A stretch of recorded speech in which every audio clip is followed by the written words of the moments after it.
Dalia Pastor, nasa wanted list na ng Interpol sa kasong pagpatay sa mister niyang race car driver na si Enzo Pastor. Nayayantig ang mundo, lahat napapasigaw. Manny Pacquiao, nagpakitang gilas sa pagrarap kasama ang Black Eyed Peas member na si Apple the App. Pag napuruhan sa pangasasahig, kumahali. Tutukan yan mamaya sa mas pinalakas na 24 oras.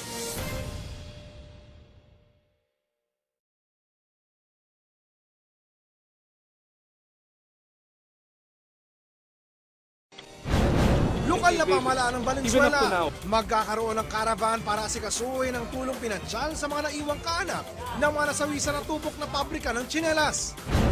Japanese national na kolektor daw ng pera sa isang bar and restaurant. Natagpo ang patay at tatad na saksak sa kanyang kwarto sa Malate. Tutukan yan mamaya sa nanguna sa balita, 24 oras.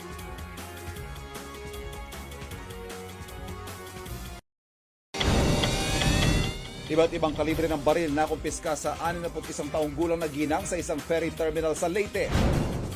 Bagong sira na sanggol, inabandona sa gitna ng kalsada sa Quezon City. At Twitter account ni Yaya Dub na hack. Tutukoy yan mamaya sa pinakapinagkakatiwalaan sa balita, 24 oras.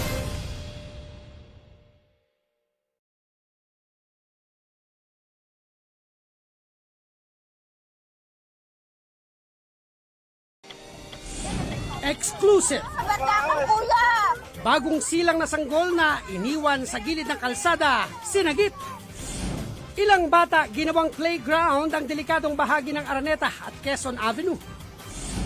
At ang pambansang Bay, kumasa sa Trumpet Dance Challenge.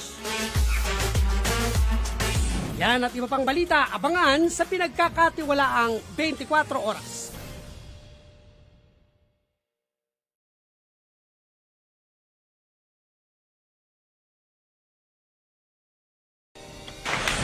Exclusive! Ang video ng paglusob ng mga sundalo sa kuta ng Maute Group. Show cause order para kay Senadora Laila De Lima dinala na ng mga kongresista sa Senado. Pero De Lima, hindi raw ito sasagutin. Yan at iba pang balita abangan sa pinagkakatiwalaang 24 oras.